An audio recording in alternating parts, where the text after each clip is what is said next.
Very good evening to all of you once again. आज अपन genetics start कर रहे हैं, जिसके अंदर अपन कंटिन्यू करेंगे लास्ट टॉपिक को, जहां अपन ने एपिस्टैट्स के बाद में प्लियोट्रॉपी पे ख़त्म किया था। ओके, एंड आई होप आपको याद होगा एग्जांपल्स अपन ने प्लियोट्रॉपी के देखे थे, मीडिया एंड एक ड्रोसोफिला के अंदर देखा था। ओके, नेक्स्ट है अपना जीनोमिक इम्प्रिंटिंग। तो जीनोमिक इम्प्रिंटिंग एक बहुत इंपॉर्टेंट, आप कह सकते हो कि मॉडर्न टॉपिक है। Modern topic in the sense कि इस पर्टिकुलर टॉपिक पे काफ़ी सारे रिसर्च चल रहे हैं। ये बहुत मॉडर्न टॉपिक है क्योंकि आज के टाइम में मेंडल को कोई नहीं मानता है। तो जो आपकी जीनोमिक इम्प्रिंटिंग है वो एपिजेनेटिक्स का पार्ट होता है। आई होप आप लोगों को पता होगा epigenetics. Yes guys, what is epigenetics? तो एपिजेनेटिक्स जो है वो मेंडेलियन को बिल्कुल फॉलो नहीं करता है। मेंडल एक अलग चीज़ है और एपिजेनेटिक्स एकदम अलग चीज़ है। तो इसलिए ये बहुत ज़्यादा इंटरेस्टिंग भी है क्योंकि कई सारी जो डिजीज़ वगैरह होती हैं वो एपिजेनेटिक्स बेस्ड होती हैं। इसलिए इसको साइंटिस्ट जो है पढ़ रहे हैं, इसमें देख रहे हैं कि क्या क्या मॉडिफिकेशन कर सकते हैं, क्या नहीं कर सकते। यस, एपिजेनेटिक्स होता है कि कोई भी डीएनए या जीन जो है उसके अंदर अगर आप मॉडिफिकेशन कर रहे हो जिसकी वजह से या तो वो साइलेंस हो रहा है या फिर वो एक्टिवेट हो रहा है, उसको अपन कहते हैं एपिजेनेटिक्स। ओके, तो एपिजेनेटिक्स में जैसे आपने पढ़ा होगा मीथाइलेशन करते हैं अपन, एसिटाइलेशन करते हैं अपन, आगे डी एसिटाइलेशन करते हैं, पढ़ा होगा आप लोगों ने। जैसे फॉर एग्जांपल अगर K9 के ऊपर अगर मैं एसिटाइलेशन कर दूं तो आपका जीन जो है साइलेंस हो जाएगा। सो ये हो गया एपिजेनेटिक्स का, मतलब जो आपके जीन्स हैं उनके ऊपर की बात कर रहे हैं। तो ये मीथाइलेशन वगैरह हिस्टोन प्रोटीन्स में होते हैं, जो प्रोटीन्स एसोसिएटेड हैं आपके डीएनए पैकेजिंग में उनके साथ एसोसिएटेड होते हैं। ओके, या फिर कोई भी जीन के अंदर जो चेंज होता है वो अपन मोस्टली एपिजेनेटिक्स में पढ़ते हैं। तो एपिजेनेटिक्स का एक कंसेप्ट है जिसका नाम है जीनोमिक इम्प्रिंटिंग। तो जीनोमिक इम्प्रिंटिंग का मतलब हो गया कि कोई भी जो जीन है वो एग्जैक्टली कॉपी हो रहा है, उसका प्रिंट जो है वो एक जनरेशन से दूसरी जनरेशन में जा रहा है। दैट मीन्स जीनोमिक इम्प्रिंटिंग कौन से सेल्स में होगा? अगर वो एक जनरेशन से दूसरी जनरेशन में जा रहा है तो कौन सी सेल्स के अंदर होगा वो जीनोमिक इम्प्रिंटिंग? मोस्टली किस में होगा? आपके गेमेटिक सेल्स में। ओके, जर्म सेल्स में। ये इंपॉर्टेंट है। So epigenetic phenomena that causes the gene to be expressed in a parent of origin specific manner.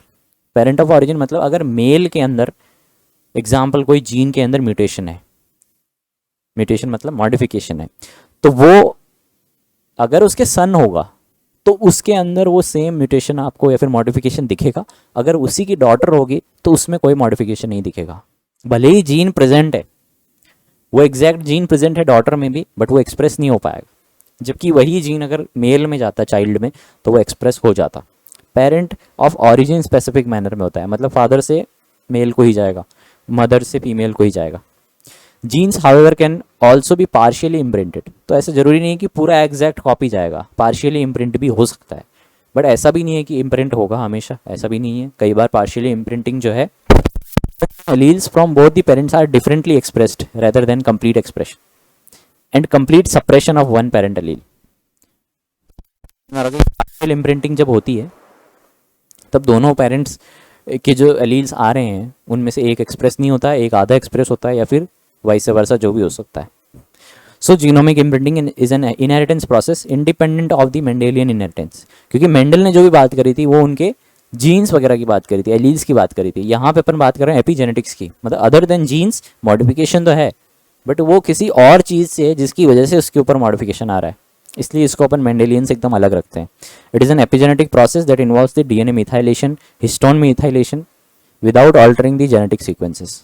तो आपके सीक्वेंसेस वही हैं, वही आपके नेक्स्ट जनरेशन में जाएंगे, बट उनमें मॉडिफिकेशन हो सकता है। These epigenetic marks are established in the germ line of the parents and maintained through mitotic cell divisions in the somatic cell of the organism. Best example यहाँ पे आप देख सकते हो कि ये एक स्पर्म है, ओके, गमीट्स की बात कर रहा हूँ मैं, और ये एक एग है या ओवम है।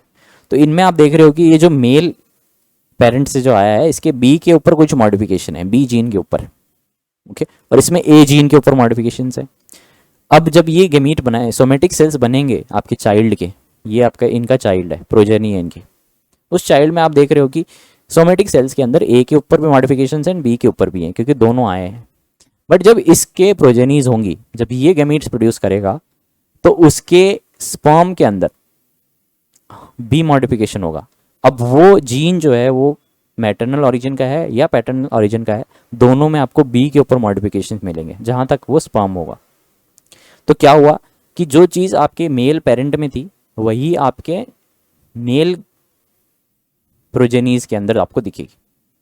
अब उसका जीन भले ही, उसका क्रोमोसोम भले ही मदर से आ रहा हो या फादर से आ रहा हो, यहाँ पे आप देख रहे हो कि इसमें ए में मॉडिफिकेशन है रेड वाले में, बट जब ये आगे जा रहा है तो मदर से वो ए और जीन पे जाके मॉडिफिकेशन हो रहा है। तो इसमें हो रहा क्या है, it erases the old imprint and establish a new sex. Similarly अगर आप यहाँ देखोगे तो ये मेल है, इसके बी में स्टार है, ये फीमेल है, इसके ए में स्टार है, बट यहाँ पे जो चाइल्ड है इसमें दोनों मिलेंगे। ओके, ये फीमेल है। जब oogenesis होगा तो इसके जो एग्स होंगे उन दोनों में कौन सा मॉडिफिकेशन होगा, ए मॉडिफिकेशन होगा। सो यहाँ पे मदर में ए था इसलिए इसके गैमेट्स में भी ए है। So this is a parent specific origin. इसका क्वेश्चन बहुत सिंपल आता है, एक स्टेटमेंट दिया होगा उसमें आपको कहीं ना कहीं लिखा हुआ मिलेगा कि पेरेंट स्पेसिफिक आपको जो है ऑरिजिन मिल रहा है उसका। क्या नाम याद आएगा आपको, जीनोमिक इम्प्रिंटिंग। ओके, बहुत सिंपल है। नेक्स्ट है पेनिट्रेंस। तो पेनिट्रेंस का मतलब होता है कि आप कि कितनी अंदर तक जा रही है वो चीज़। ओके, कितनी गहराइयों में वो जा रही है। तो पेनिट्रेंस होता है, मान लो एक दीवार है। ओके, मान लो एक दीवार, एक second guys, hold.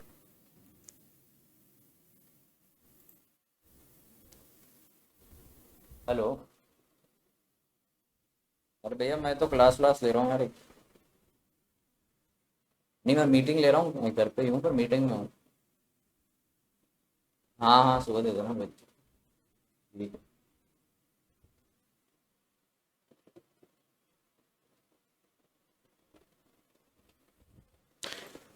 Okay guys, तो ये दीवार है एंड इसकी थिकनेस बहुत ज़्यादा है। ओके, थिकनेस बहुत ज़्यादा है। अब आपने क्या किया, यहाँ पे एक नेल आपने डाली है और वो नेल कितनी अंदर जा रही है वो उसका पेनिट्रेंस होता है। ओके, तो अगर वो इतनी जा रही है तो 10% गई है, 20%, 40%, 100%, जितने भी जा रही है। सेम चीज़ आपको दिखती है जब अपन जीनोटाइप्स की बात कर रहे हैं। जीनोटाइप्स जब एक्सप्रेस हो रहे हैं, यस वो आगे देखेंगे स्मिता अपन। एंड काइंडली डू नॉट, ये प्राइवेटली जो भी मैसेज कर रहे हैं Manoshi Smita, please change it to everyone, जिससे कि सबको पता लगे कि क्वेश्चन क्या है। ओके ओके, सो अगर अपन जेनेटिक्स में देखें तो पेनिट्रेंस होता है कि कोई भी ट्रेट जो है वो कितना एक्सप्रेस हो रहा है। आया वो है पेरेंट से, वो आया जरूर है, बट वो एक्सप्रेस हो रहा है या नहीं हो रहा, कितना एक्सप्रेस हो रहा है वो, ये भी इंपॉर्टेंट है। So penetrance is defined as the percentage of individuals with a given genotype वो exhibit the phenotype associated with that genotype. मतलब उनके पास में जीनोटाइप तो है, बट क्या उनके अंदर वो एक्सप्रेस हो रहा है या नहीं हो रहा। So that is penetrance. अब यहाँ पे अपन पूरी पॉपुलेशन की बात करते हैं। For example, an organism may have a particular genotype but may not express the corresponding phenotype because of the modifiers, epistatic gene, suppressors in the rest of the genome or because of the environment. तो काफ़ी सारे factors जो हैं affect करते हैं किसी भी पेनिट्रेंस को। ओके, तो इस वजह से वो पेनिट्रेट होता भी है, नहीं भी होता है। फॉर बेस्ट एग्जाम्पल है आपका सन। जब आप धूप में ज़्यादा घूमते हो तो कलर जो है उस पर टैनिंग हो जाती है, आपकी बॉडी पे टैनिंग हो जाती है। ओके, मान लो धूप में बहुत ज़्यादा कोई इंसान रहता है और वो क्या हो गया, काला हो गया, बट आप उसको 2-4 महीने या 2-4 साल उसको घर में रखोगे तो एकदम गोरा हो जाएगा। उसके जीन्स के अंदर तो क्या है कि वो हमेशा गोरा रहेगा, बट ड्यू टू एनवायरनमेंट के फैक्टर की वजह से उसका आपको जीनोटाइप कैसा दिखेगा, उसको आपका दिखेगा capital capital A capital B capital C, but जो है नहीं एक्चुअल में जो दिख रहा है वैसा है नहीं, ये है उसका। सो एनवायरनमेंट के, बिकॉज ऑफ एनवायरनमेंट ये मॉडिफिकेशंस हो रहे हैं। When individuals do not show a trait even though they have the appropriate genotype, then the trait is said to be incomplete penetrance. Best example is polydactyly. Polydactyly आपको पता होगा, multiple fingers हो जाती हैं जब 5 के अलावा भी, तो अपन उसको polydactyly कहते हैं, जैसे ऋतिक रोशन के आपने देखा होगा। So that is an example of penetrance. Okay. एक और इसके साथ टर्म आती है एक्सप्रेसिविटी। तो पहले अपन डायग्रामेटिकली समझते हैं। तो ये आपका एक वाइल्ड टाइप फिनोटाइप है जो वाइट कलर का है, और ये आपका म्यूटेंट फिनोटाइप है जो ब्लू कलर का है। अब यहाँ अपन बात करेंगे पेनिट्रेंस की। ओके, तो आप देख रहे हो कि ये कंप्लीटली ब्लू है, कंप्लीटली ब्लू है। तो इसके अंदर पेनिट्रेंस हुआ है, इस इंडिविजुअल में भी वो कलर पेनिट्रेट किया है, म्यूटेंट पेनिट्रेट किया है, इसमें भी किया है, इसमें भी किया है, सारे ब्लू कलर के हैं। इसमें आप क्या देख रहे हो कि यहाँ पे पेनिट्रेंस है, यहाँ पे नहीं है, यहाँ पे है, यहाँ पे थोड़ा बहुत है, अच्छा यहाँ पे भी थोड़ा बहुत है, यहाँ पे भी है, यहाँ पे भी है, यहाँ पे भी है, सब में पेनिट्रेंस है। ओके, सब में पेनिट्रेंस है। So these are your examples of complete penetrance, कि आपका जो पेनिट्रेट हुआ है वो कंप्लीट हुआ है। हल्का ब्लू आया हो बट आया जरूर है। अब अपन बात करते हैं एक्सप्रेसिविटी पे, तो कितना एक्सप्रेस हुआ है वो ज़्यादा इंपॉर्टेंट है। जैसे अगर मैं यहाँ बोलूँ ओके ये कंप्लीट पेनिट्रेंस का एग्जाम्पल है, ये इनकम्प्लीट पेनिट्रेंस का एग्जाम्पल है। क्यों? क्योंकि यहाँ पे आपको वाइट कलर भी मिल रहा है। तो अगर किसी इंडिविजुअल में ब्लू है और किसी में बिल्कुल ही नहीं आया है तो अपन उसको बोलते हैं इनकम्प्लीट पेनिट्रेंस। मतलब अपन इतनी पॉपुलेशन अगर स्टडी कर रहे हैं तो उनमें कुछ ब्लू है कुछ वाइट है, दैट मीन्स कंप्लीटली पॉपुलेशन को पेनिट्रेट नहीं किया है वो। यहाँ पे क्या है, सब पॉपुलेशन के अंदर उसका इफेक्ट आया है। So this is a complete penetrance. अब यहाँ पे आप क्या देख रहे हो, अगेन आपको क्या मिल रहा है, थोड़ा बहुत वाइट मिल रहा है, इस वजह से ये भी इनकम्प्लीट पेनिट्रेंस का एग्जाम्पल है। ये कंप्लीट का क्यों है, क्योंकि सब में ब्लू है बट वो लाइट ब्लू है, इसका मतलब जीन तो आया है उसका बट वो एक्सप्रेस नहीं कर पाया है। ओके, एक्सप्रेस नहीं कर पाया। अब एक्सप्रेसिविटी जो होती है उसमें भी दो टर्म्स होती है, एक होती है broad and limited. Okay, broad express कब होता है, जब हर तरह के आपको कलर दिखेंगे। जैसे इसमें अगर मैं देखूं तो आपको blue, light blue, dark blue, बहुत हल्का ब्लू एंड तो हर तरीके का आपको एक्सप्रेस हुआ है कलर ब्लू की रेंज में, तो अपन इसको बोलेंगे ब्रॉड एक्सप्रेसिविटी। जबकि यहाँ देखो आप लिमिटेड एक्सप्रेसिविटी, क्यों? क्योंकि आइदर ब्लू ब्लू ही हुआ है, इसके अलावा कोई दूसरा कलर नहीं मिला है, लाइट ब्लू नहीं मिला है, डार्क ब्लू नहीं मिला है, so it is a limited expressivity. जबकि यहाँ आप क्या देख रहे हो, अगेन ब्रॉड एक्सप्रेस हुआ है, क्योंकि इसमें आपको लाइट ब्लू भी मिल रहा है, ब्लू भी मिल रहा है, डार्क ब्लू भी मिल रहा है, और ये और लाइट ब्लू है, तो आपको वेराइटीज़ मिल रही है। तो जहाँ पे वेराइटीज़ आएगी वो होगा ब्रॉड एक्सप्रेस, और जहाँ पे वेराइटीज़ कम रहेंगी वहाँ पे अपन लिमिटेड एक्सप्रेस बोलेंगे। और जहाँ पे सारे कलर दिख रहे हैं वो कंप्लीट पेनिट्रेंस है, जहाँ पे थोड़े बहुत मतलब एक ही कलर दिख रहा है और वो भी लिमिटेड लोगों में है, वाइल्ड टाइप फिनोटाइप भी दिख रहा है, तो अपन उसको इनकम्प्लीट पेनिट्रेंस बोलेंगे। ये क्लियर है सभी को example? Yes guys, anyone?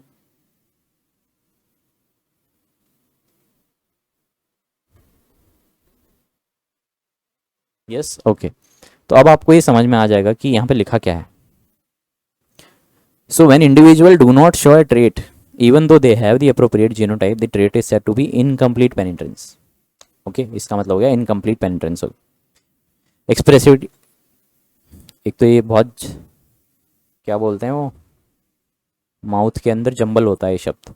Complete पेनिट्रेंस में लिमिटेड एक्सप्रेसिविटी कैसे सर? ओके, कंप्लीट पेनिट्रेंस में लिमिटेड कैसे है, ये वाला एग्जाम्पल। कंप्लीट पेनिट्रेंस इसलिए क्योंकि सब में ब्लू आ रहा है। ओके, तो कंप्लीटली पेनिट्रेट कर चुका है। लिमिटेड इसलिए क्योंकि एक ही कलर है, ब्लू है, ओनली ब्लू है। ओके, और कोई वैरायटी दिख रही है आपको ब्लू की? लाइट ब्लू दिख रहा है, डार्क ब्लू दिख रहा है, कुछ नहीं दिख रहा है। So that is limited expressivity. So describing range of phenotypic expression is called as expressivity. Expressivity measures the extent to which a given genotype is expressed at the phenotypic level. तो ये ध्यान रखना, फिनोटिपिकली वो कितना show हो रहा है, वो उसकी एक्सप्रेसिविटी होती है। Different degrees of expression in different individuals may be due to variation in allelic constituent of the rest of the genome or to the environmental factors. तो सेम चीज़, environment यहाँ पे बहुत ज़्यादा impact डालता है। The term expressivity is used if a trait is not manifested uniformly among the individual that shows it. Expressivity is in the terms of variety. Yes, variety जो भी आपका phenotype है उसके अंदर variety, जो भी आपका फिनोटाइप है उसके अंदर वैरायटी। तो यहाँ पे दो फिनोटाइप्स आपको दिख रहे हैं, वाइल्ड एंड म्यूटेंट। पेनिट्रेट कब बोलेंगे? जब अपन ब्लू आएगा, म्यूटेंट होगा तो। ओके, और एक्सप्रेस ज़्यादा कब होगा, मतलब वैरायटी कब आएगी? जब उसमें ब्लू के भी मिक्सचर होंगे, light blue, dark blue. Can we say that there are many characters expressed by the same gene? Okay, when there are many characters expressed by the same gene is expressivity. Yes. Many characters नहीं, phenotypes. Okay, just a small change in the word. Characters की जगह आप phenotype बोलो, क्योंकि आप genetics पढ़ रहे हो। Okay, so different type of phenotypes just because of one gene is your expressivity. The term penetrance and expressivity quantifies the modification of the gene expression by varying environment and genetic background. They measure respectively the percentage of cases in which the gene is expressed and the level of expression. So ये difference होता है एक पेनिट्रेंस में और एक expressivity to. तो बोलने में नहीं आ रहा, एक्सप्रेसिविटी, इसको जल्दी दे दो, एक्सप्रेसिविटी ऐसे निकल जाता. नील नितिन नितेश हो गया यहाँ पे. ओके, तो ये क्लियर है सभी को.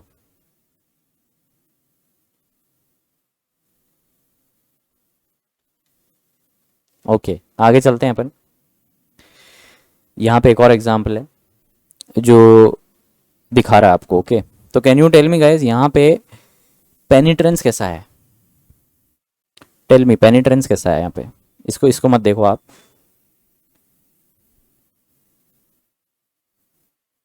पेनिट्रेंस कैसा है यहाँ पे?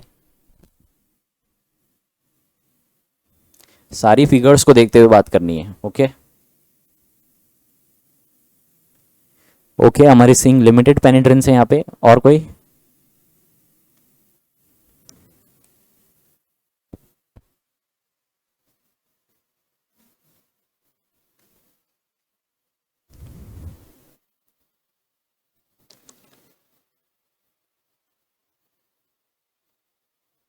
Yes guys, no idea. Moderate penetrance. Okay, either it is limited or it is complete penetrance. Okay, अरे पेनिट्रेंस की बात हो रही है नेहा जी, एक्सप्रेसिविटी मत बताओ आप. फिर पेनिट्रेंस यहाँ पे कंप्लीट हुआ है या नहीं हुआ है, या लिमिटेड हुआ है? ओके, तो मिक्स में मेरे को आंसर्स मिल रहे हैं. कुछ कह रहे हैं लिमिटेड है, कुछ कह रहे हैं कंप्लीट है, कुछ कह रहे हैं इनकम्प्लीट है. ओके, हाँ मतलब कंप्लीट या इनकम्प्लीट ये पूछ रहा हूँ मैं, नॉट लिमिटेड. लिमिटेड तो एक्सप्रेसिविटी होती है. कंप्लीट पेनिट्रेंस है. Okay okay okay, yes. So यहाँ पे पेनिट्रेंस कंप्लीट है.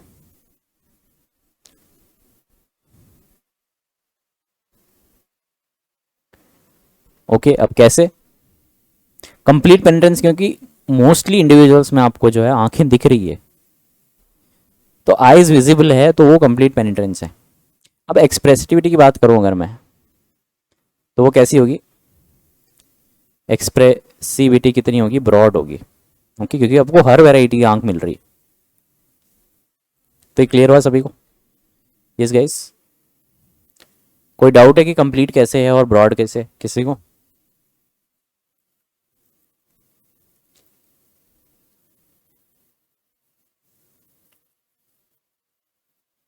ओके, अमर को डाउट है. ओके,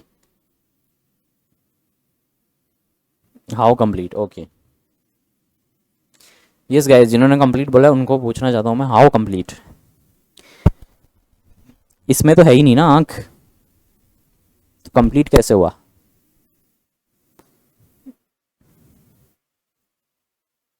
होस्ट कौन है ये? Who is this host? Manoshi है इसमें?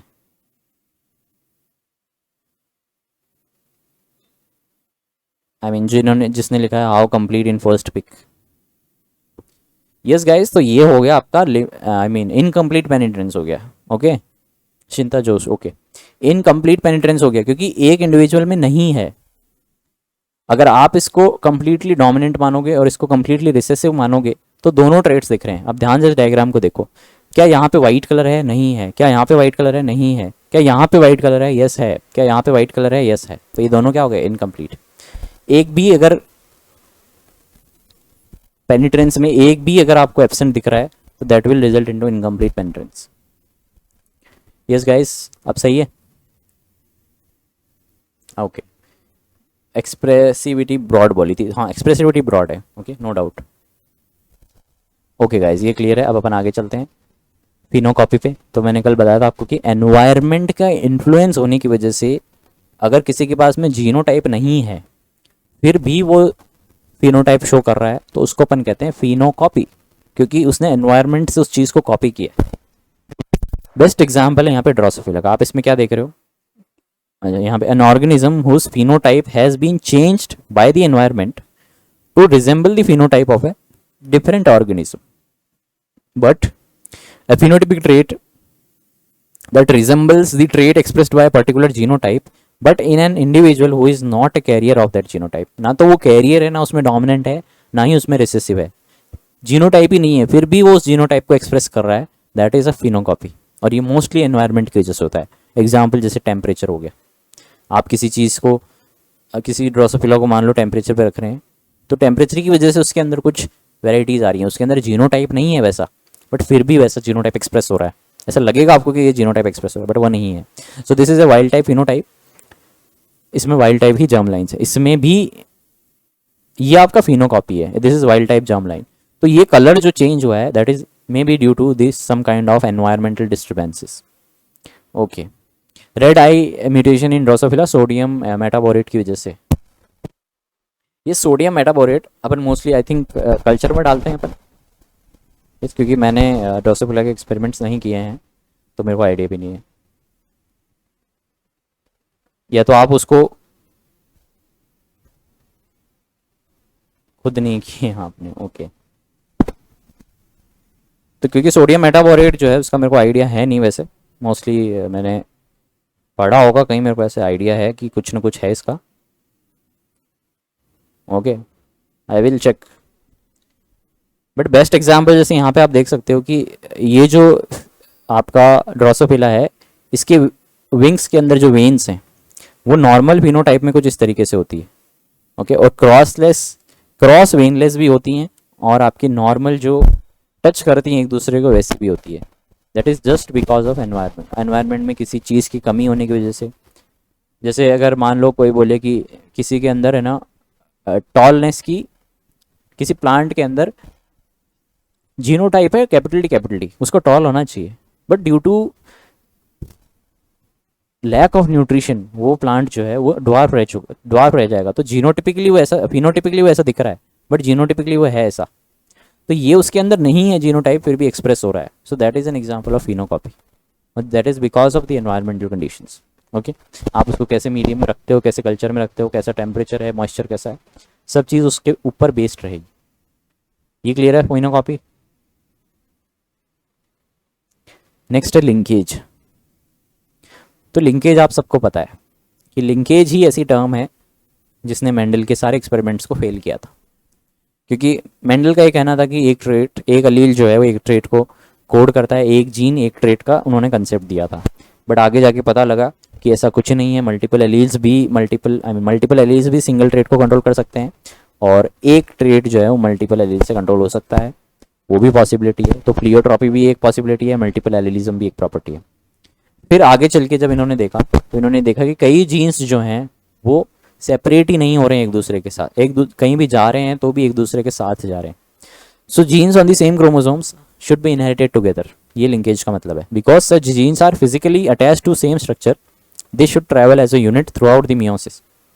This phenomena is known as linkage और complete linkage. The tendency of different genes to inherit together because they are located on the same chromosome is your linkage. तो यहाँ पे आप देख सकते हो दो जीन्स जो है काफ़ी क्लोजली रिलेटेड हैं, इसलिए वो एक साथ जाएंगे, इसको अपन कहते हैं लिंकेज। बट अगर एक यहाँ पे है जीन और एक ऊपर वाले आर्म के अंदर है तो फिर वो लिंक नहीं होंगे। फॉर एग्जाम्पल ये अगर डिफरेंट क्रोमोसोम्स में है तो भी नहीं होंगे। तो that is an example of not linked and this is an example of linked. Linkage जो है उसके अंदर आप देख सकते हो कि ये होमोलोगस क्रोमोसोम से जो अलाइन हो चुके हैं, इन क्रोमोसोम्स के अंदर क्रॉसिंग ओवर हुई है। कौन से स्टेज के अंदर क्रॉसिंग ओवर होती है? मियोसिस के। क्रॉसिंग ओवर जो है कौन से स्टेज में होती है?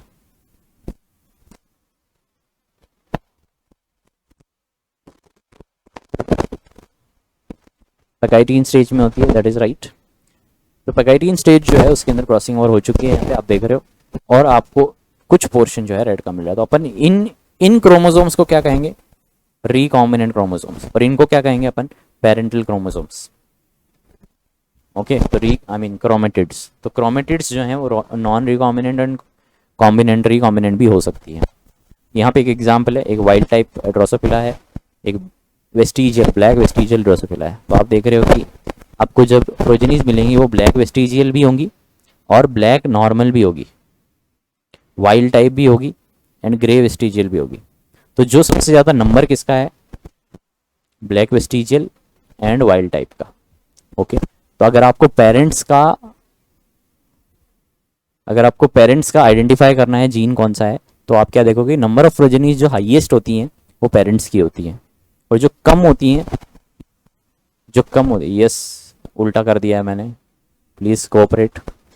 और ये जो है 206 एंड 185, ये क्या है, आपके रिकॉम्बिनेंट्स की है। तो आप देख सकते हो कि ये जो कैपिटल बी वीजी आया है, ये आपका आया है इस पेरेंट फिनोटाइप से, एक पेरेंट से ये आया है। ओके, और यहाँ से क्योंकि इसमें दोनों सेम है, ये सबके नीचे क्या आएगा, एक ही आएगा। सबके नीचे आप देख रहे हो येलो आ रहा है। क्यों येलो आ रहा है? क्योंकि दूसरा पेरेंट जो है उसके दोनों जीन्स सेम है, इसलिए वो दोनों पार्टिसिपेट करेंगे। ये डबल क्रॉसओवर्स की सबसे कम आएगी, उसके बाद में सिंगल क्रॉसओवर्स की आएगी, नॉर्मल कंडीशंस आएंगी, एंड देन पेरेंट्स की सबसे ज़्यादा आएगी। ओके, अपन आज देखेंगे, मैपिंग करेंगे अपन। तो अगर कोई भी आपको चार्ट दिया हुआ हो, उसमें से प्रोजेनीज का नंबर लिखा हुआ, तो जो हाईएस्ट होते हैं वो आपके पेरेंटल ऑरिजिन के होते हैं, पेरेंटल जीन्स के होते हैं। ओके, अब अपन आते हैं सेक्स लिंकेज के ऊपर। तो अगर लिंकेज की जो पावर है वो अगर एक्स वाई क्रोमोसोम्स में या फिर एक्स एक्स क्रोमोसोम्स के अंदर रहेगी, तो अपन इसको सेक्स लिंकेज कहेंगे। DCO is very rare, it depends कि क्रॉसिंग ओवर एक पॉइंट पे हो रही है, 2 पॉइंट पे हो रही है। ओके, जैसे यहाँ पे आप देखोगे तो ये जो है this is a recombinant one. कहाँ से आया ये? इन दोनों की क्रॉसिंग ओवर, और ये भी इन दोनों की क्रॉसिंग ओवर से आया। So it is recombinant but only at a single point, तो अपन इनको सिंगल क्रॉसओवर्स कहेंगे। एंड देन अगर डबल पॉइंट पे होते हैं तो अपन उनको डबल क्रॉसओवर कहेंगे। ओके, डिपेंड्स कि ऑर्गेनिज्म क्या है, उसमें कैसा हो रहा है, क्या हो रहा है। रेयर का नहीं कह सकता मैं, क्योंकि आई डोंट थिंक ये रेयर होते हैं, काफ़ी होते हैं कि अगर आपको रिसर्च पेपर मिले कोई, तो उससे आप ये प्रूव कर सकते हो, पर ऑर्गेनिज्म टू ऑर्गेनिज्म वेरी करेगा। ओके, तो सेक्स लिंकेज की बात करते हैं। Genes present on the sex chromosomes X और Y determine the sex of the organism, and genes on the X chromosome code for the females. That is right, क्योंकि XX होगा तो female होगा, XY होगा तो मेल होगा। Only humans की अपन बात कर रहे हैं। In addition to these sex determining characters, certain other genes have the normal body character are also present on the X chromosome, and during gamete formation these genes are inherited to the next generation. For example, मान लो Y chromosome, इसके अंदर कोई ऐसी characteristic है जो mail specific होती है। For example आप कह रहे हो कि beard development, okay, facial hair, तो फेशियल हेयर का जीन जो है ओनली मेल्स में आएगा, तो मेल्स के ही जो है फेशियल हेयर होगा। तो सेक्स लिंकेज जो है इट इज एसोसिएशन और linkage of hereditary trait with sex that gene is in the sex chromosome usually X, often used synonymously with the X linkage. तो मोस्टली इसमें जो लिंकेजेस अपन देखते हैं वो X क्रोमोसोम के साथ एसोसिएटेड होते हैं, इसलिए X लिंक्ड अपन उसको बोलते हैं। यहाँ पे एक एग्जांपल आप देख सकते हो कि ये पुनेट स्क्वायर में ड्रोसोफिला है, ये मेल है जिसकी रेड आइज हैं, और ये फीमेल है जिसकी वाइट आइज हैं। XY प्रोड्यूस हुआ है, X प्रोड्यूस हुआ है, ओनली X प्रोड्यूस हुआ है। ओके, जब आप गैमीट्स का फॉर्मेशन करोगे तो ये हैं आपकी फीमेल से डोनेटेड हैं, ये आपकी मेल से डोनेटेड है। तो अगर फीमेल बनेगी तो उसमें एक XW आ रहा है फादर से और एक XW आ रहा है मेल से। तो अब आप क्या कहोगे कि ये सेक्स लिंक्ड ट्रेट है, और मोस्टली ये किसके साथ एसोसिएटेड है? X linked associated. तो अगर फादर X लिंक दे रहा है तो डेफिनेटली रेड आई बनेगी। तो आप क्या देखोगे कि जितनी भी डॉटर्स हैं वो सारी रेड कलर्ड होंगी, और जितने भी मेल्स हैं वो वाइट आइड होंगे, क्योंकि मेल Y डोनेट कर रहा है। और अगर ये XW डोनेट भी करेगी तो भी ये वाइट का जीन है। Okay, that is small w, और ये क्या है? Capital W। तो सारी फीमेल्स में जो है फादर का X क्रोमोसोम जाएगा, इसलिए सारी फीमेल्स जो है वो रेड आइड होंगी। जीन्स तो दोनों में होगा ना सर, बियर्ड का एक्सप्रेशन मेल में करेगा। It's just an example. Okay Maverick, just an example, इतना सीरियस नहीं होना है। आगे अपन आएंगे सेक्स लिंक्ड और सेक्स लिमिटेड कैरेक्टर्स पे, तो आपको पता लग जाएगा। ओके, आगे चलते हैं। तो नेक्स्ट है अपना सेक्स इन्फ्लुएंस्ड कैरेक्टर्स, जो आप बता रहे हो मैवरिक कि dominant expression that depends on the sex of the individual, traits that are expressed in both the sexes but the result of expression from allele is dominant in one sex but recessive in another। क्योंकि just because कि उस individual का sex क्या है, either male और female, depending on that वो expression जो है ट्रेट का वो होगा। For example, horns in some breeds of sheeps are dominant in males and recessive in female. तो इस डायग्राम में आप देख सकते हो, अगर ये हॉर्न्स आ रहे हैं किसी शीप के अंदर, इसमें नहीं आ रहे हैं, तो ये क्या होगी? मेल है। आप देख के बता सकते हो कि ये मेल है, because these are dominant in male and recessive male pattern baldness जो है ये भी सेक्स इन्फ्लुएंस्ड कैरेक्टर है, कि अगर मेल है तो उसके अंदर मेल पैटर्न बाल्डनेस आएगा। ओके, ऐसा लड़कियों में नहीं होता है, देखा है कभी आपने? नहीं देखा होगा, रेयरली देखा होगा, देखा भी होगा। Next is sex limited characters. Sex limited मतलब कि वो सेक्स के लिए लिमिटेड है, वो दूसरे सेक्स में नहीं होंगे। Okay, so expression of a trait only in one sex affect the structure or the function of the body that is present in only males or females. Example is milk production in mammals, horns in rambulet sheep, egg production in chickens, facial hair growth in males. तो ये सब example जो है sex limited के हैं, influenced के नहीं है। सेक्स इन्फ्लुएंस के एग्जाम्पल आपके सिर्फ ये कुछ शीप्स हैं, हॉर्न्स ग्रो कर रहे हैं, तो वो मेल को अपन डिनोट करते हैं, क्योंकि वो डोमिनेट करेगा मेल के अंदर। ओके, ऐसा नहीं है कि वो सिर्फ मेल में ही आएगा, फीमेल में भी हो सकता है। अगर फीमेल में वो जीन डोमिनेट कर गया तो उसके भी हॉर्न्स आ जाएंगे। सेम चीज़ सेक्स लिमिटेड में है कि एग्स हमेशा चिकन ही देगी। ओके, हैन कभी भी एग नहीं ले करेगा। दैट इज बिकॉज ये सेक्स लिमिटेड कैरेक्टर, ये एग्जाम्पल होते हैं आपके सेक्स लिमिटेड और इन्फ्लुएंस्ड के। तो इसके साथ ही अपन ने सी सब यूनिट भी खत्म करिए, अब अपन डी सब यूनिट पे आते हैं। तो पहले कोई डाउट किसी को सी सब यूनिट का? Yes Maverick, your doubt is clear now, and rest किसी को कोई डाउट है तो प्लीज टेल मी।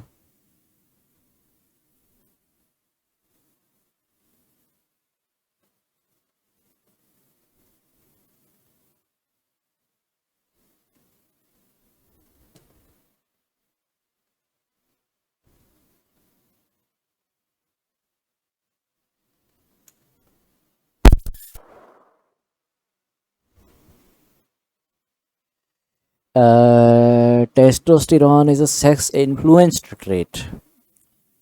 नहीं नहीं, सेक्स इन्फ्लुएंस्ड नहीं होगा, आई मीन वेट, कह सकते हैं, क्योंकि देखो टेस्टोस्टेरॉन एंड ईस्ट्रोजन वगैरह जो है वो मेल में भी होता है एंड फीमेल में भी होता है। ओके, फीमेल्स के अंदर भी टेस्टोस्टेरॉन लेवल होता है, मेल्स के अंदर भी टेस्टोस्टेरॉन लेवल होता है, बट ये है कि मेल्स के अंदर वो एक्सप्रेस ज़्यादा करता है।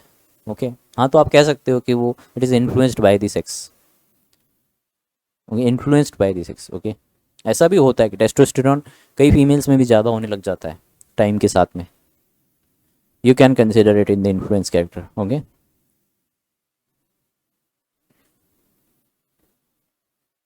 ओके,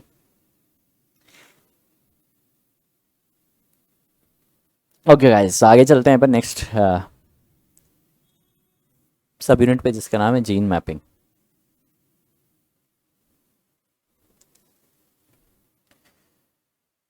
क्या लिख दिया नेहा जी आपने? पी पी सॉस एग्जाम्पल, समझ नहीं आया मेरे को।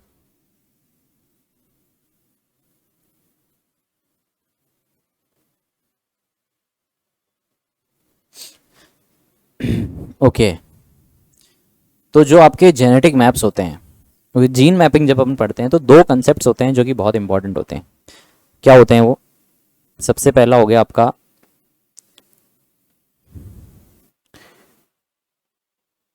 Genetic map. Okay, okay, polycystic ovary syndrome. Okay okay okay okay,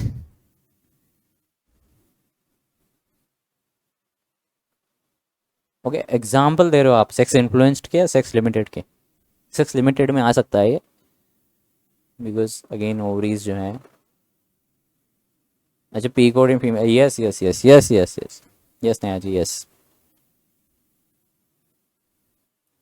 okay, तो अपन मैपिंग पे आते हैं वापस। दो तरह के मैप्स होते हैं आपके जेनेटिक्स के अंदर, एक होता है फिजिकल मैप और एक होता है आपका जेनेटिक मैप। क्या डिफरेंस है गाइस दोनों में? सुना है आप लोगों ने, पढ़ाया कभी किसी ने ऐसा कुछ?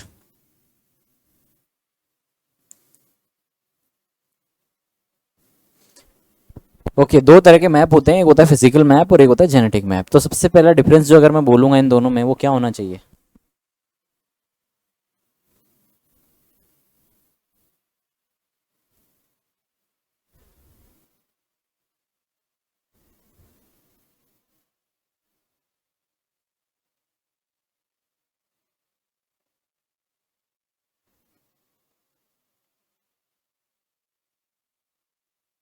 gap between the gene genetic map. Physical shows broad, but genetic shows in point. Okay, not very. कह सकते हैं. अच्छा, अगर मैं बात करूँ कि जेनेटिक मैप और फिजिकल मैप की, तो आप मेरे को यूनिट्स मेज़र कैसे करते हैं? जेनेटिक मैप का आपको पता होगा. जेनेटिक मैप जब अपन मेज़र करते हैं डिस्टेंस, तो कैसे मेज़र करते हैं? कुछ यूनिट्स अपन मेंशन करते हैं वहाँ पे. Centimorgan, that is right. तो आप सेंटीमॉर्गन यूज़ करते हो. What about physical map? Physical map में क्या करते हैं अपन? Yes, that is right, base pair. अपन बेस पेयर न्यूक्लियोटाइड्स को अपन मेंशन करते हैं. फॉर एग्जाम्पल, अगर डीएनए है, तो टेल मी डीएनए के डाई न्यूक्लियोटाइड्स के बीच में कितना डिफरेंस होता है? ये डाई न्यूक्लियोटाइड्स हैं, इनके बीच में कितना गैप होता है? Genetic map is between two linked genes. Okay, yes, कह सकते हैं आप. 3.4 आर्मस्ट्रॉन्ग, दैट इज राइट. तो जेनेटिक मैप्स मोस्टली अपन जीन्स के बेसिस पे बात करते हैं कि एक जीन यहाँ पे है, दूसरा जीन यहाँ पे है, तीसरा जीन यहाँ पे है. बट फिजिकल मैप में अपन उनके एग्जैक्ट पिन पॉइंट डिस्टेंस बताते हैं न्यूक्लियोटाइड के बेसिस पे. ओके, तो एक बहुत पहले सीएसआईआर का क्वेश्चन था कि आपको एक जेनेटिक मैप दे रखा है. Okay, this is your genetic map, और इसके अंदर 4 जीन्स मेंशन कर रखे हैं. मान लो ये ABCD है, ABCD. ओके, इन चारों के बीच की डिस्टेंस जो है 10 सेंटीमॉर्गन है. ये भी 10 सेंटीमॉर्गन है, ये भी 10 सेंटीमॉर्गन है, एंड A और B, B और C, C और D. ओके, ऐसा कुछ डिस्टेंस है. ओके, अब इन्होंने इसी का ही एक फिजिकल मैप बना के दिया है. तो उसमें इन्होंने फिजिकल मैप में ऐसी लाइन ड्रॉ कर रखी है और ऐसे लिख रखा है कि A जो है वो यहाँ आ रहा है इसके अंदर, B जो है वो यहाँ आ रहा है इसके अंदर, C जो है वो यहाँ आ रहा है इसके अंदर, और D जो है वो यहाँ आ रहा है इसके अंदर. तो this is your genetic map and this is your physical map. तो क्या चीज़ नोटिस कर रहे हो आप इसमें? टेल मी, क्या ऑब्जर्व कर रहे हो आप इस डायग्राम में? ऑब्जर्वेशंस क्या क्या है आपकी इसमें?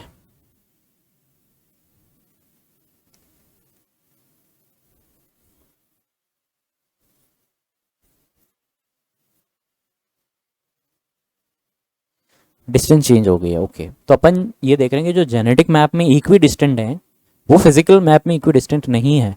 वो पास में भी चिपक रही हैं और दूर भी जा रही हैं. यस, ये कह सकते हो आप. ओके, अच्छा, आप कह रहे हो जीन्स लिंक्ड हैं, ऐसा? ओके, अभी बात कर लेते हैं उनकी भी. तो अब यहाँ पे 2 टर्म्स आती हैं. आई मीन एक टर्म आती है जिसका नाम होता है रिकॉम्बिनेशन, रिकॉम्बिनिसिटी. एक टर्म आती है रिकॉम्बिनिसिटी. पहले बात तो ये बताओ कि रिकॉम्बिनिसिटी होता क्या है?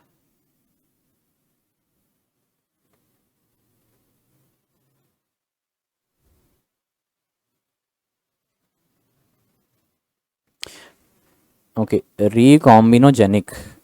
ओके, रिकॉम्बिनोजेनिक ये टर्म है, ये नहीं है. ओके, रिकॉम्बिनोजेनिक का मतलब क्या होता है? Crossing over, no idea. नाम से भी नहीं समझ में आ रहा. रिकॉम्बिनोजेनिक मतलब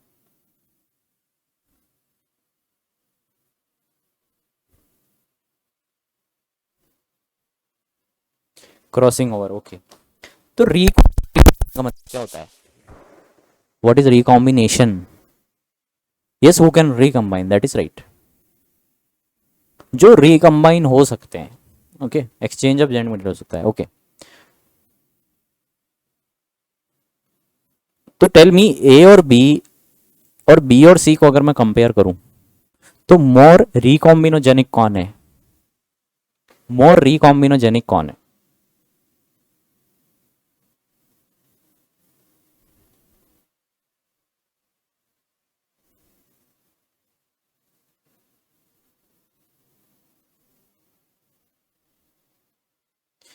मोर रिकॉम्बिनोजेनिक कौन है, बी और सी? अरे ओके ओके, तो मैं आपको एक फार्मूला बताता हूँ। रिकॉम्बिनोजेनिक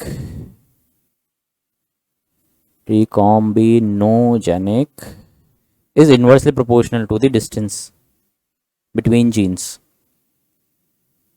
मैप डिस्टेंस सेम है तो इक्वल होंगे ना सभी। Yes that is right.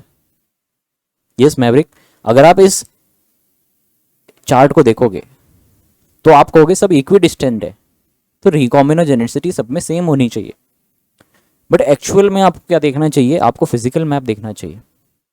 आप इसमें देख रहे हो कि ए और बी बहुत पास में है एज कंपैरिजन टू बी और सी, और सी और डी थोड़ा दूर है। तो रिकॉम्बिनोजेनिक का मतलब ये होता है कि उनकी कितनी पावर है कि वो दोनों एक साथ जाएंगे। कहाँ पे, क्रॉसिंग ओवर में। कंबाइन होने की पावर कितनी है उनकी। तो जितना कम डिस्टेंस होगा उतने वो रिकॉम्बिनोजेनिक होंगे। ये समझ में आया आपको? जितना कम डिस्टेंस होगा उतने वो रिकॉम्बिनोजेनिक होंगे।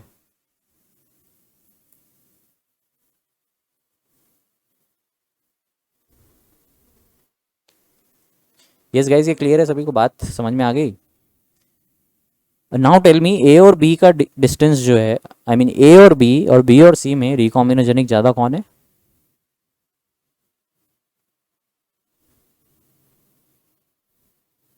ए और बी।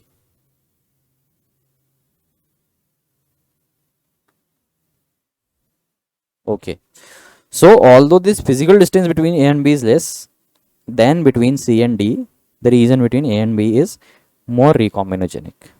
ओके, अब सिमिलरली अगर मैं पूछूं B और C और D में कौन रिकॉम्बिनोजेनिक है?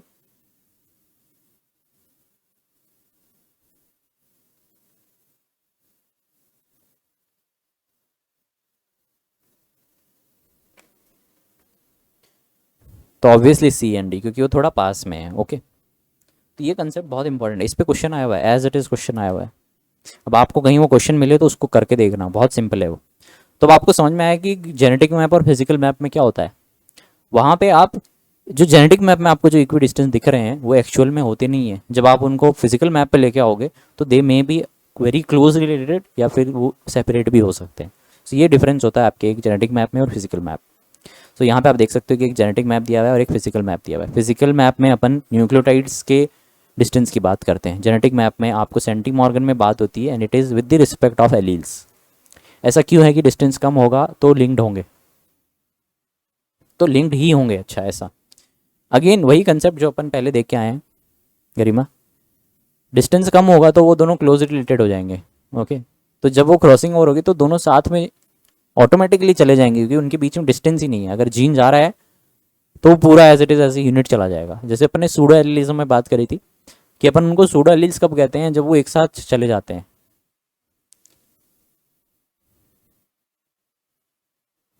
ओके, लिंक्ड होंगे, डिस्टेंस कम, तो रिकॉम्बिनेशन फैक्टर भी कम होगा। Yes yes yes, application of genetic mapping. Genetic maps अपन जीन्स को, जीन्स की डिस्टेंस के लिए यूज़ करते हैं मोस्टली। तो आप जैसे अभी अपन आगे जाएंगे, जीन मैपिंग जब अपन करेंगे तो उसमें मोस्टली आपको जो डिस्टेंस दी हुई होती है वो सेंटीमॉर्गन में ही दी हुई होती है, कि आपके पास में 3 जीन है ए बी एंड सी।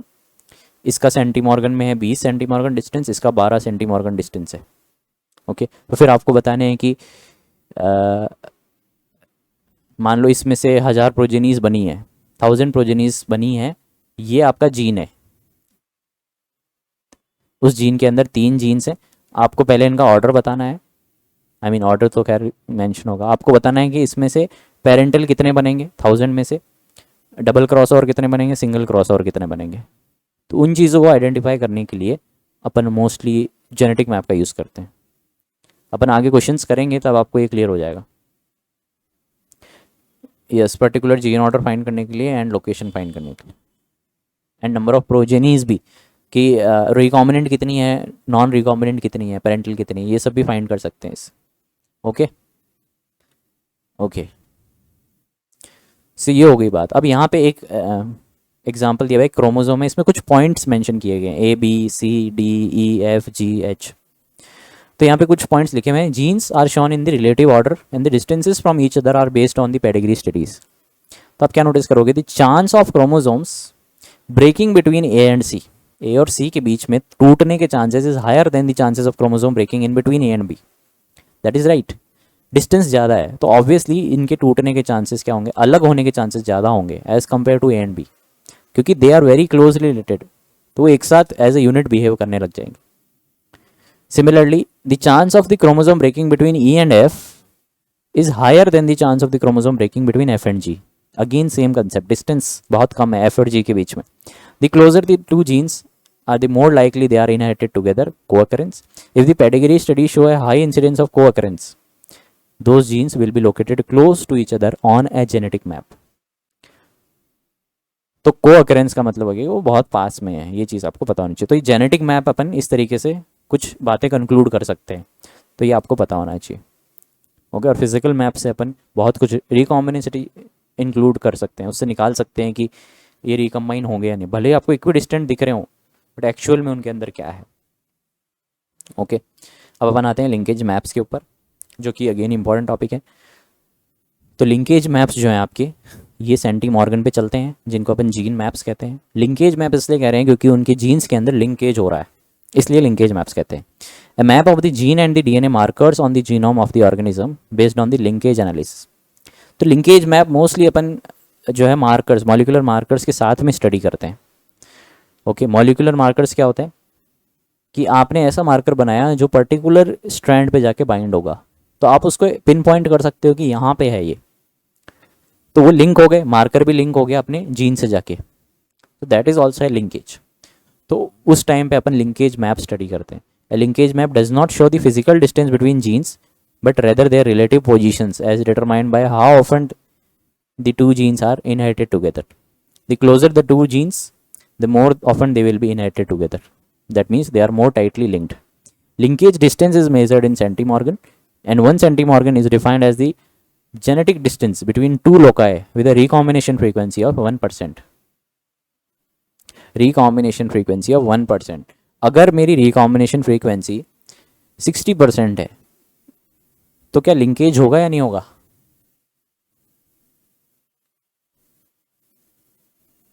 तो मेरा लिंकेज होगा या नहीं होगा? नहीं होगा। क्यों नहीं होगा? क्योंकि मिनिमम 50 के अंडर होना चाहिए। 50% से अंदर अगर रिकॉम्बिनेशन फ्रीक्वेंसी है तो उसके अंदर जो है चांसेस हैं लिंकेज के अंदर। तो आपको कभी क्वेश्चन पढ़ने को आए कि two genes A and B are link together by a distance of 60 centimorgan, okay, calculate the ratio of the phenotype of their F2 progenies। क्या आंसर आएगा? ए और बी जो है 60 मॉर्गन अपार्ट हैं, they are linked with the distance of 60 centimorgan. Calculate the phenotypes of the F2 progenies। yes guys, phenotype of the F2 progeny कितना आएगा?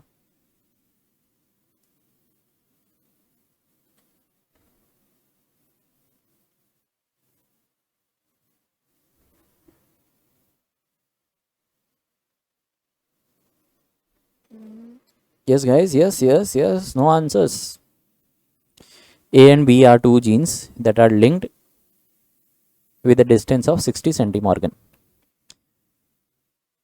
What is the ratio of their F2 phenotypes? I mean, what is the F2 phenotype ratio of their progenies? क्या आएगा? पहली चीज़ तो 60 सेंटीमॉर्गन से आप क्या निकालोगे कि वो चीज़, वो जीन्स क्या है, लिंक्ड है या नहीं है? वो किसी ने आंसर नहीं दिया इसका। Yes guys, I don't expect this from you guys. 3:1, F2 का भी 3:1 आ रहा है। अच्छा, कितने जीन्स हैं यहाँ पे? कितने जीन्स हैं यहाँ पे? 2 हैं। मोनो हाइब्रिड हुआ या डाई हाइब्रिड हुआ? मोनो हाइब्रिड हुआ या डाई हाइब्रिड हुआ? मोनो हुआ। डाई हाइब्रिड हुआ ना, डाई हाइब्रिड हुआ ना। अब जब लिंकेज ही उसमें बहुत ज़्यादा है, लिंकेज है ही नहीं, तो वो किसको फॉलो करेगा? मेंडेलियन को करेगा। अगर लिंकेज नहीं है तो वो मेंडेलियन प्रिंसिपल्स को फॉलो करेगा। और according to Mendelian, dihybrid cross में फिनोटिपिक रेशियो F2 का आता है 9:3:3:1। अब कैसे आ गया आंसर? पहले क्यों नहीं आ रहा था? यस, पहले क्या डाउट था?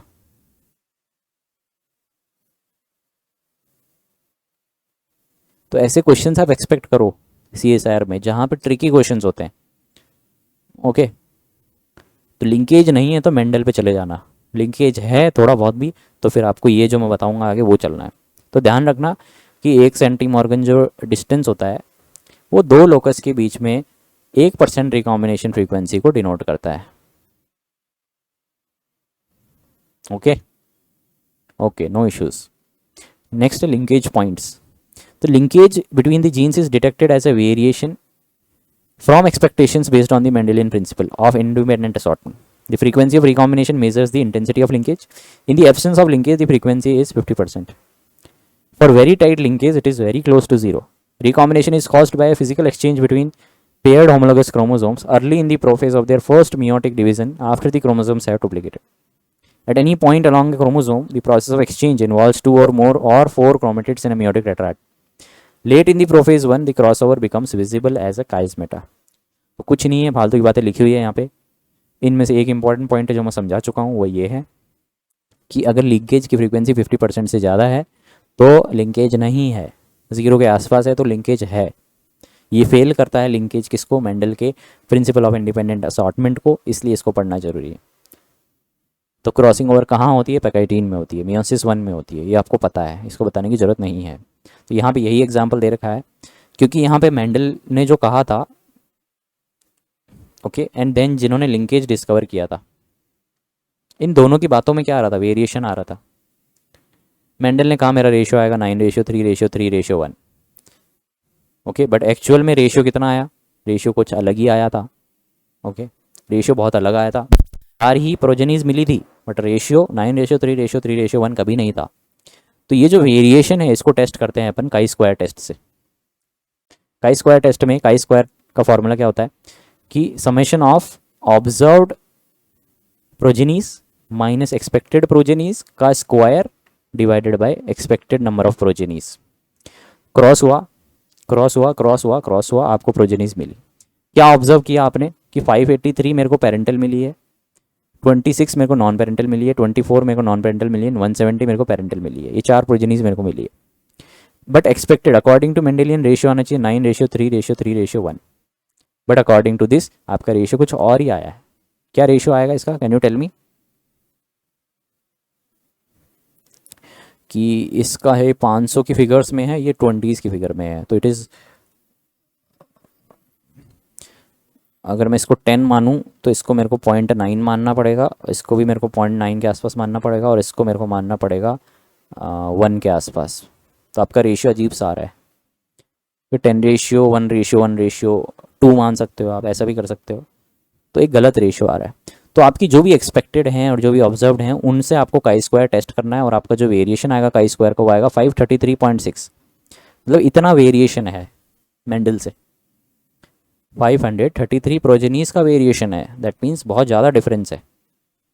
इसलिए यहाँ पे मेंडल जो है फेल हो जाता है। काई स्क्वायर टेस्ट अपन ने करके देखा है, मैंने कराया था आपको पिछले बैच के अंदर जब अपन ने स्टैटिस्टिक्स डिस्कस करी थी। 2 लेक्चर्स थे स्टैटिस्टिक्स के, उन 2 में आपकी पूरी स्टैट्स कंप्लीट होती है। बहुत सिंपल भी था, कई लोगों ने देखा भी होगा वीडियो। बायोस्टैट्स अपन ने करी है, यस, बायोस्टैट्स अपन ने करी है डिस्कस। आप लोगों ने नहीं देखी होगी तो जिन्होंने सब्सक्रिप्शन ले रखा है उनको प्रीवियस बैच की वीडियोस दिख रही हैं, तो आप जाके देखना। 13th यूनिट के अंदर बायोस्टैट्स हमने डिस्कस करी थी। बहुत इंपॉर्टेंट क्लासेस हैं वो दोनों क्लासेस, और उसके काफ़ी क्वेश्चंस ICMR में आते हैं। मोस्टली क्वेश्चन वहीं से ही आते हैं। ओके, उससे बाहर नहीं जाते हैं। ओके, आगे चलते हैं। अब अपन बात कर रहे हैं रिकॉम्बिनेशन फ्रीक्वेंसी की। तो रिकॉम्बिनेशन फ्रीक्वेंसी जो होती है मेरी, उसका एक जनरल सा फॉर्मूला होता है कि number of recombinant number of recombinant कितने बन रहे हैं divided by the total number of progenies, कि टोटल प्रोजेनीज कितनी है और रिकॉम्बिनेंट कितने हैं, इनका आप डिवीजन कर दोगे तो आपको number of recombinant I mean recombination की फ्रीक्वेंसी मिल जाएगी। अब रिकॉम्बिनेशन फ्रीक्वेंसी समझने के लिए यहाँ पे कुछ क्रॉसिंग ओवर दे रखी है, ये आपको पता ही है। तो इसमें आपको ये नॉन रिकॉम्बिनेंट मिलेगी जो कि क्या होती हैं, पेरेंटल होती हैं, और जो रिकम्बाइन हो रही है उनको अपन रिकॉम्बिनेंट कहते हैं। तो यहाँ पे आप देख रहे हो 450 एंड 470 क्या है, पेरेंटल है, और ये हैं आपकी रिकॉम्बिनेंट जो कम होती है। तो आप रिकॉम्बिनेंट कितनी है 80 डिवाइडेड बाय टोटल कितनी है 920 प्लस 80 इज 1000, तो रेशियो कितना आएगा 0.08 मल्टीप्लाई बाय 100 कर दो, परसेंटेज आ जाएगा 8%। इसकी रिकॉम्बिनेशन फ्रीक्वेंसी है जो कि क्या है 50 से कम है, 50 से कम है। तो can you tell me the distance between the genes is, genes के बीच में डिस्टेंस कितना होगा, यस मैवरिक, परसेंटेज निकालना होगा तो 100 से मल्टीप्लाई कर देंगे, 8 सेंटीमॉर्गन आएगा। Okay yes that is right. अब अपन आगे चलते हैं। ये आपके कुछ प्रोडक्ट्स हैं मियोसिस के, non recombinant, recombinant, recombinant, non recombinant. तो आपको बताइए, दो आपके पेरेंटल आएंगे, दो आपके रिकॉम्बिनेंट आएंगे। अगर डबल क्रॉस ओवर है तो आपको जो है ये कम्प्लीटली पेरेंटल है, ये कम्प्लीटली पेरेंटल है, ये क्या है रिकॉम्बिनेंट है। This is your double cross over. ये ट्रिपल क्रॉस ओवर है, इसमें आपको दो पेरेंटल मिलेंगे, दो आपको आई मीन अच्छा आपको पेरेंटल नहीं मिलेंगे इसमें, okay no parentals. Triple cross over में ध्यान रखना, क्वेश्चन पूछ सकते हैं CSR में। क्वाड्रपल क्रॉस ओवर में भी आपको पेरेंटल नहीं मिल रहे हैं। Cross over between sister chromatids में आपको दो पेरेंटल और दो पेरेंटल, चारों पेरेंटल मिल रहे हैं। So this is very important. So consequences of multiple exchange between chromosomes and exchange between sister chromatids during the prophase 1 of the meiosis. तो prophase 1 में आपकी अगर क्रॉसिंग ओवर हो रही है, डबल क्रॉस ओवर हो रहा है, तो आपको पेरेंट्स मिलेंगे। अच्छा पेरेंट्स इसमें भी नहीं है, देखा नहीं किसी ने, इसमें भी पेरेंट्स नहीं है, एक ही पेरेंट है आपका ये, और बाकी कोई पेरेंटल नहीं है। क्योंकि क्रॉसिंग ओवर में ये भी पार्टिसिपेट कर रहा है, ये भी कर रहा है और ये भी कर रहा है, तीनों पार्टिसिपेट कर रहे हैं डबल क्रॉस ओवर में। जबकि इसमें ट्रिपल क्रॉस ओवर में ये भी पार्टिसिपेट कर रहा है, ये भी कर रहा है और ये भी कर रहा है और ये भी कर रहा है, इसलिए आपको कोई भी प्रोजेनी में पेरेंटल नहीं मिलेगा, सेम इसमें होगा। ओके गाइज ये क्लियर है।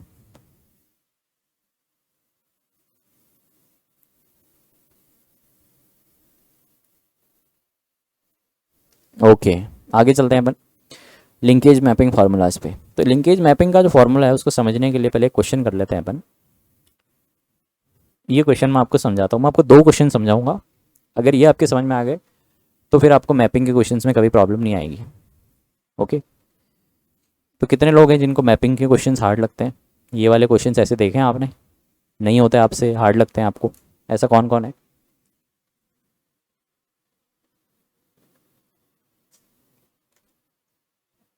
ओके आप लोगों को लगते हैं। ओके तो क्या लगता है आपको मेरे समझाने के बाद समझ में आ जाएगा, इजी हो जाएगा आपके लिए।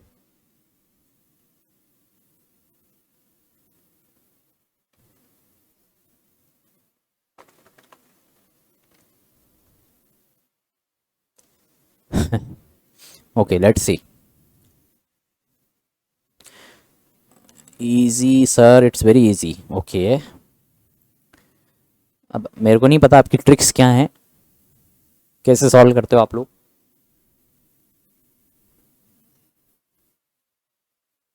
बट जिनको नहीं पता है वो लोग ध्यान से सुनना, कॉपी पेन लेके बैठना। ओके जस्ट आपको प्रैक्टिस करने के लिए, साथ साथ आप प्रैक्टिस कर लोगे तो समझ में आ जाएगा।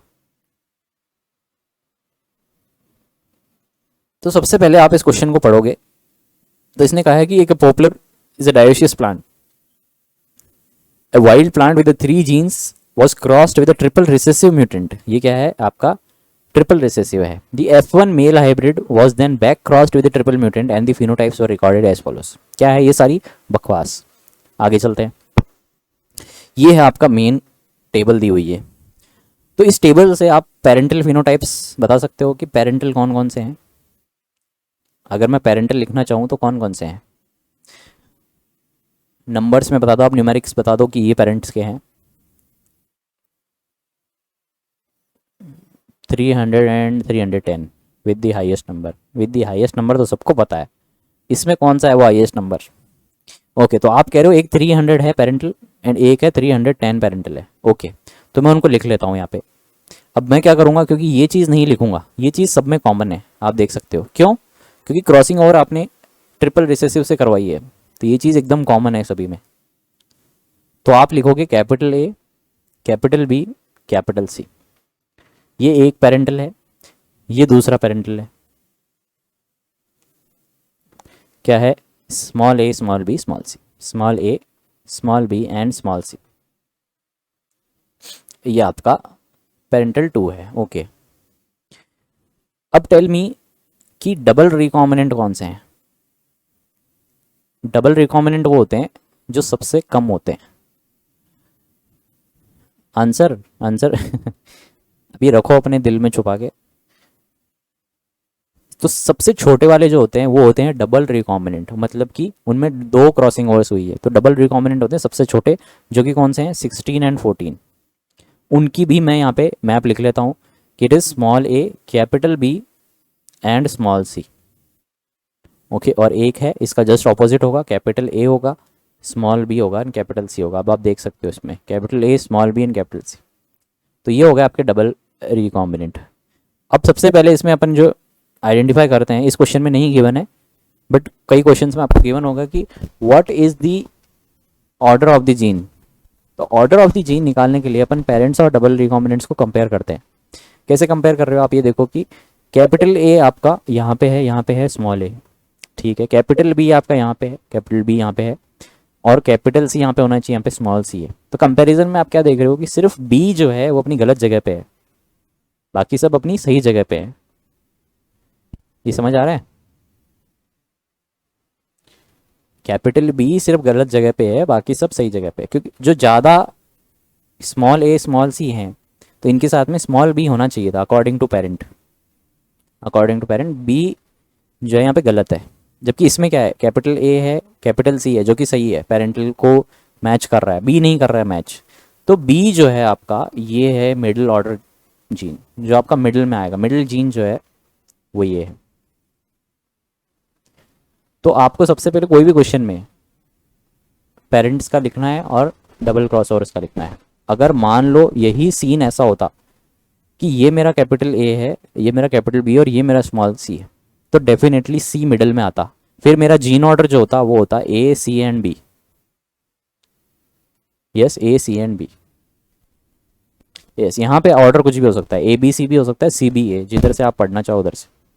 तो ये क्लियर है सभी को कि कब मेरे को बीच वाला मिडल में, आई मीन साइड वाला मिडल में कब लाना है, जब मेरे को डबल रिकॉम्बिनेंट के अंदर वेरिएशन मिल रहा है तब। ओके, तो ये हो गया आपका डबल रिकॉम्बिनेंट। ओके, अब अपन बात करते हैं ये रिमेनिंग की। तो जो रिमेनिंग में मैच कर रहे हैं वो हैं 65, 75 और 100 एंड 120। तो सबसे पहले अपन 100 एंड 120 को लिख लेते हैं। तो 100 में क्या है, small A capital B capital C, small A capital B and capital C. जबकि 100 एंड 20 में क्या है, कैपिटल ए, इसका ऑपोजिट होगा small B and small C. Okay, so tell me कि यहाँ पे ये जो डिस्टेंस है वो किसके बीच में है, ए और बी के बीच में या बी और सी के बीच में। जिनको पता है उनकी बात कर रहा हूँ मैं, जिनको नहीं पता है उनको मैं बताऊंगा अभी। यस गाइस, जिनको पता है ये जो डिस्टेंस आएगी मेरी 100 एंड 120 से, वो किसके बीच की डिस्टेंस आएगी,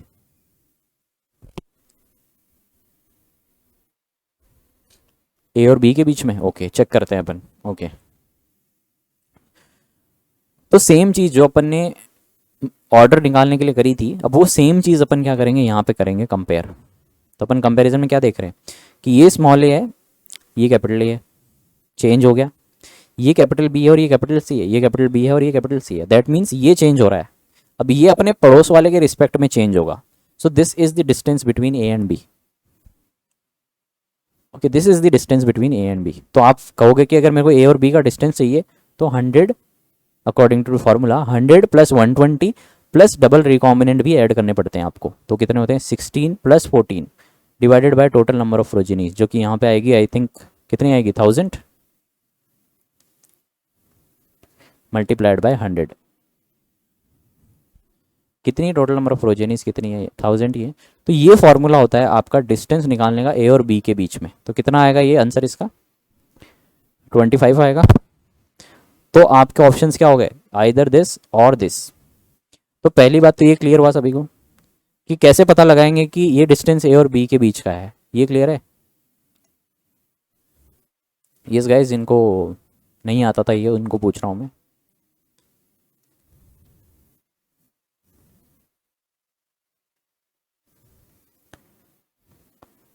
यस गाइस प्लीज रिस्पॉन्ड, ये कैलकुलेट करने में लग गए।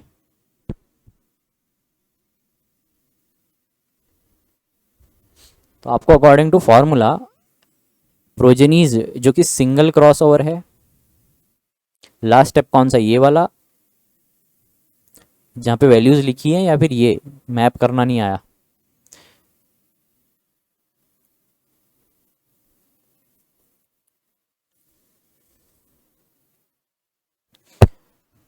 यस, कौन सा स्टेप, मैप करना नहीं आया, ओके मैप करना नहीं आया, ओके। देखो अपन ने डबल रिकॉम्बिनेंट से जब मैच किया था तो अपन वहां पे क्या निकाल रहे थे, order of the gene. Upon gene का ऑर्डर निकाल रहे थे, इसलिए अपन ने डी डबल रिकॉम्बिनेंट से पेरेंट्स को कंपेयर किया था। अब अपन को पता करना है कि ये जो वैल्यूज गिवन है ये distance between A and B है या बी एंड सी है, ओके। अब ये डिस्टेंस निकालने के लिए अगेन अपन इनको लिखते हैं, पहले इनको कंपेयर करते हैं।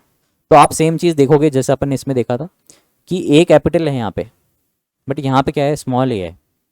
यहाँ पे कैपिटल बी है और कैपिटल सी है, यहाँ पे क्या है, ठीक है कैपिटल बी है और कैपिटल सी, ये चीज़ सेम है। बट क्या चीज़ चेंज कर रही है अपनी जगह, वो है ए एक्सचेंज हो रही है। तो दैट मीन्स ये अपनी डिस्टेंस आई मीन पोजीशन को चेंज कर रहा है। तो अपना ये जो डिस्टेंस दे रखा है 120 एंड 100, ये डिस्टेंस आएगा ए और बी के बीच का। अब अगर आप इसमें देखोगे किसमें 65 एंड 75 में, तो आपको क्या दिखेगा, कैपिटल ए है, कैपिटल बी है एंड स्मॉल सी है। तो कौन चेंज हो रहा है, स्मॉल सी अपनी जगह बदल रहा है। सिमिलरली इसमें क्या होगा, small A small B and capital C, तो ये अपनी चेंज करेगा पोजीशन। तो ये जो डिस्टेंस है ये बी और सी के बीच की। तो जब अपन को बी और सी के बीच की डिस्टेंस निकालनी है तो अपन ऐड करेंगे 65 75 को प्लस डबल रिकॉम्बिनेंट को एंड देन डिवाइड कर देंगे 1000 से, टोटल नंबर ऑफ प्रोजेनीज। तो आंसर आएगा 17, दैट इज राइट। तो आंसर जो है आपका फर्स्ट ऑप्शन है। यस, जिनको ये क्लियर नहीं था अब क्लियर हुआ।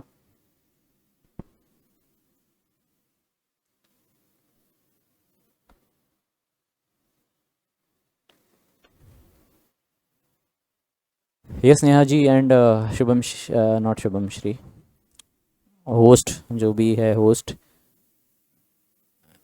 एंड प्रियांशी। यस क्लियर है। डिस्टेंस कैसे बताते हैं अपन, किसके बीच की डिस्टेंस है वो। Yes okay. अब एक क्वेश्चन और है जो कि बहुत इंपॉर्टेंट है। First and fourth option same है, हाय हाय क्या कह रहे हो नेहा जी, ये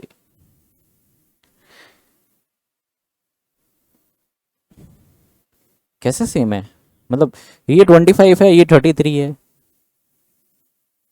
ये 17 है, ये 17 है, ये ठीक है, ये तो डिफरेंट है ना इसमें से। इसमें देख लो ये 33 है, ये 25 है, ये 14 है, यहाँ पे 14 है, यहाँ पे 17 है, यहाँ पे 17 है।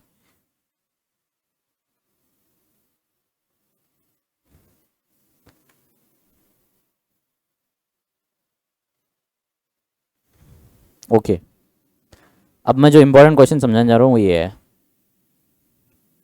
इसमें आपको खुद को टेबल बनानी है। कैसे कि पेरेंटल कौन कौन से हैं, सिंगल क्रॉसिंग ओवर कितनी है, कौन कौन से हैं, डबल क्रॉस ओवर कौन कौन से हैं, ये आपको पूरी टेबल बनानी है कि how many number of progenies are parental, single cross over, double cross over. तो क्वेश्चन में आपको एक चार्ट मैप दे रखा है कि there is gene E, there is a gene R O and there is a gene B V, okay.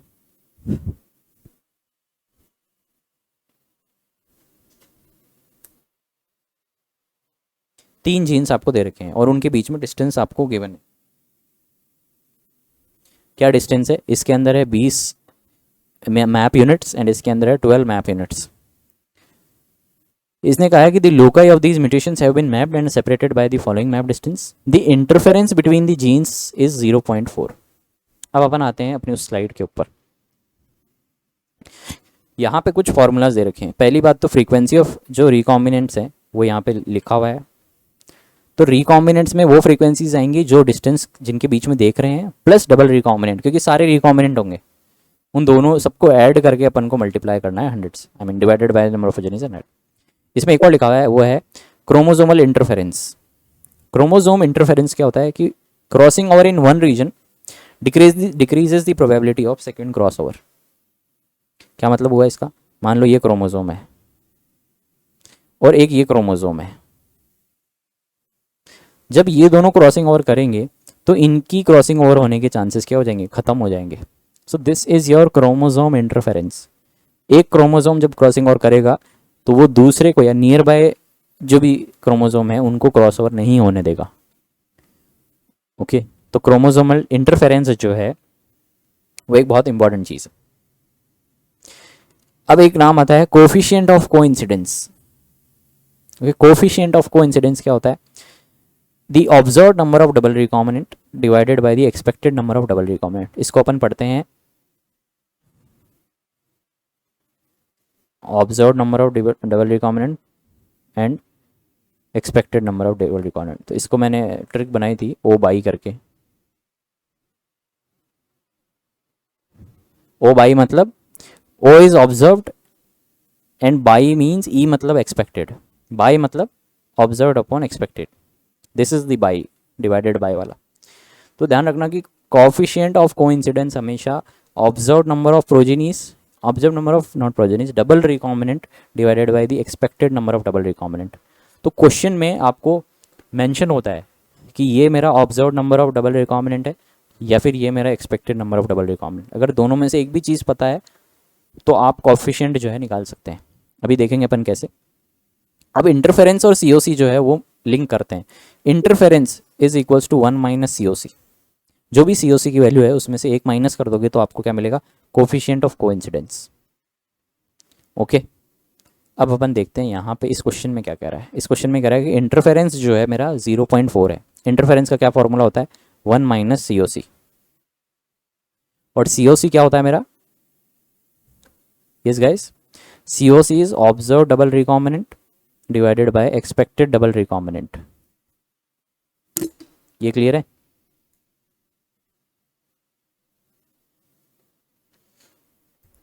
इतना clear है सभी को? Yes okay. अब अपन बात करते हैं कि यहाँ पे निकालेंगे कैसे, क्योंकि ठीक है एक माइ से सीओसी आई मीन इंटरफेरेंस आपका 0.4 है, तो आपका सीओसी कितना आएगा? What is the COC value?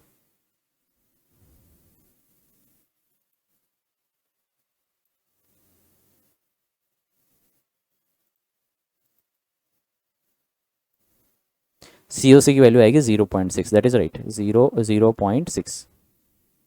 1 minus 0.4 that is 0.6। Okay अब अपन फॉर्मूले पे आते हैं अगेन कि how to calculate the expected number of double recombinant. Expected number of double recombinant अगर आपको निकालने हैं तो you have to percentage of double I mean distance between the genes multiplied by the total number of progeny. मतलब कि इस question में given है टोटल नंबर ऑफ प्रोजेनीज कितनी है? 1800 है।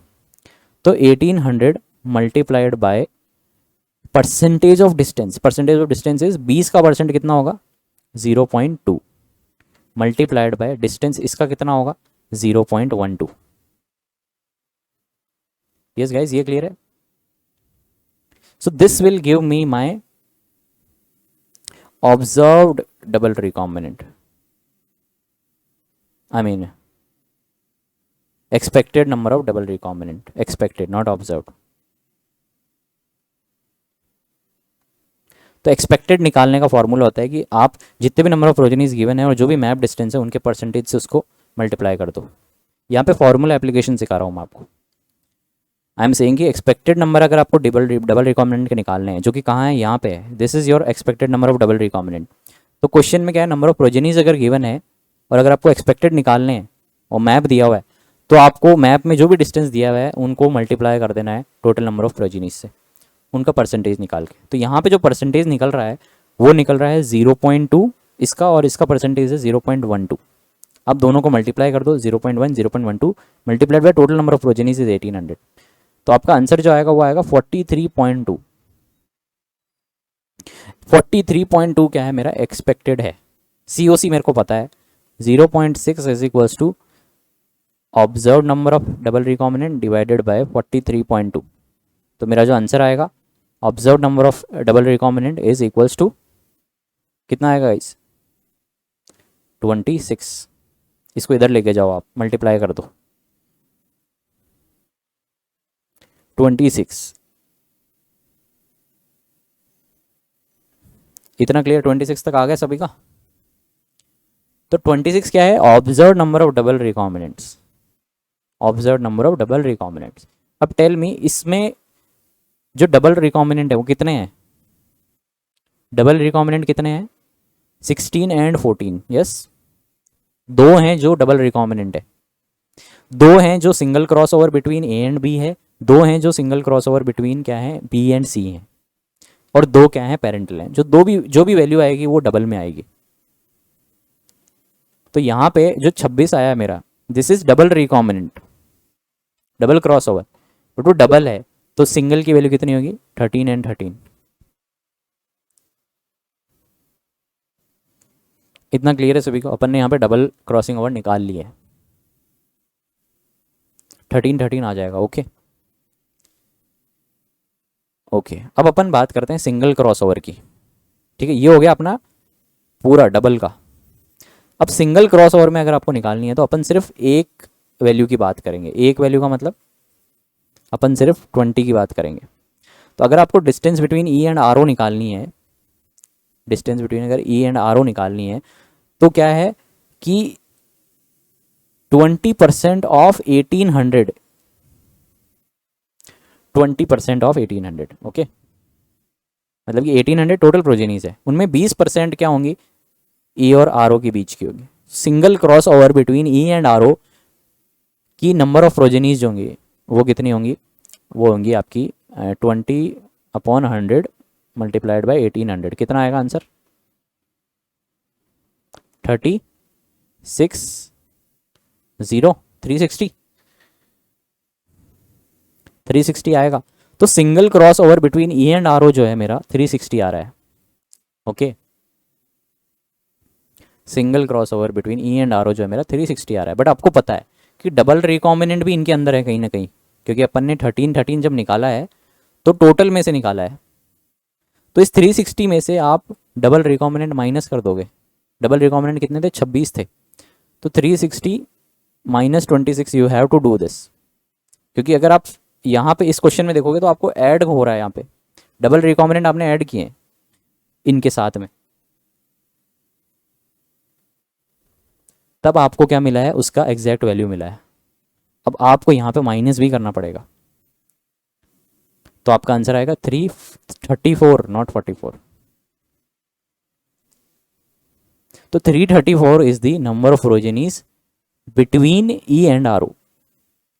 अब इसको डिवाइड कर दो आप, इक्वली डिवाइड कर दो दो में, तो क्या आंसर आएगा,